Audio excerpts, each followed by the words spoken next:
ಇದು ಒಂದು ಸಂಸ್ಕೃತಿ ಇದೆ ನೋಡಿ, ನಮ್ಮ ಸಂಸ್ಕೃತಿ ಸೋಲೋದಿಲ್ಲ ಅಂತ ನಿಂತ್ಕೊಳ್ತು, ಅಟ್ ಎನಿ ಕಾಸ್ಟ್ ಸೋಲೋದಿಲ್ಲ ಅಂತ.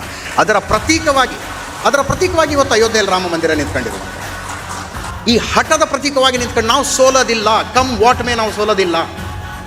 ಆ ವಿದೇಶಿ ಯಾತ್ರಿಕರು ಯಾವ್ಯಾವುದೋ ಕಾಲದಲ್ಲಿ ಅಯೋಧ್ಯೆಗೆ ಬಂದಂಥ ಸಂದರ್ಭದಲ್ಲಿ ತಾವು ಕಣ್ಣಾರೆ ಕಂಡಿದ್ದನ್ನು ಬರೆದಿದ್ದಾರೆ. ನೋಡ್ಬೇಕು ಅದನ್ನು. ಅವ್ರಿಗೆ ನಾವು ಕಲ್ಪನೆ ಇರಲಿಲ್ಲ ಮುಂದೊಂದು ದಿವಸ ಭಾರತ ಸ್ವಾತಂತ್ರ್ಯ ಆಗುತ್ತೆ, ಇಲ್ಲೊಂದು ನ್ಯಾಯಾಂಗ ವ್ಯವಸ್ಥೆ ಬರುತ್ತೆ, ಒಂದು ಹೈಕೋರ್ಟು ಸುಪ್ರೀಂ ಕೋರ್ಟ್ ಆಗುತ್ತೆ, ನಾವು ಬರೆದಿರುವ ಬರಹಗಳು ಅವತ್ತು ಸಾಕ್ಷಿಯಾಗಿ ಪರಿಗಣಿಸಲ್ಪಡ್ತವೆ ಅನ್ನೋದು ಏನೂ ಗೊತ್ತಿಲ್ಲದೆ ಬರೆದಿಟ್ಟರು. ಆಶ್ಚರ್ಯ ಆಗುತ್ತೆ. ರಾಮನವಮಿಯ ದಿವಸ 1000 ಲಕ್ಷಗಟ್ಟಲೆ ಹಿಂದೂಗಳು ಬರ್ತಾರೆ. ಒಳಗಡೆ ಒಂದು ಮಂದಿರವೇ ಇಲ್ಲ, ಖಾಲಿ ಜಾಗಕ್ಕೆ ಪರಿಕ್ರಮ ಮಾಡ್ತಾರೆ. ಹುರಿದ ಕಾಳುಗಳನ್ನು ಪ್ರಸಾದವಾಗಿ ಕೊಡ್ತಾರೆ, ತಿಂದರೆ ಕಹಿ ಇರುತ್ತೆ. ಕಹಿ ಯಾಕೆ ಪ್ರಸಾದ ಅಂದರೆ ಒಳಗೆ ಮಂದಿರ ಆಗೋ ತನಕ ಕಹಿ ತಿಂದು ನೆನಪಿಟ್ಕೊಳ್ಳೋಣ ಅಂತ ಹೇಳ್ತಾರವರು ಅಂತ ಮೆಮೊಯಿರ್ಸ್ ಬರೆದಿಟ್ರು. ಪ್ರವಾಸ ಕಥನಗಳನ್ನು ಬರೆದಿಟ್ರು.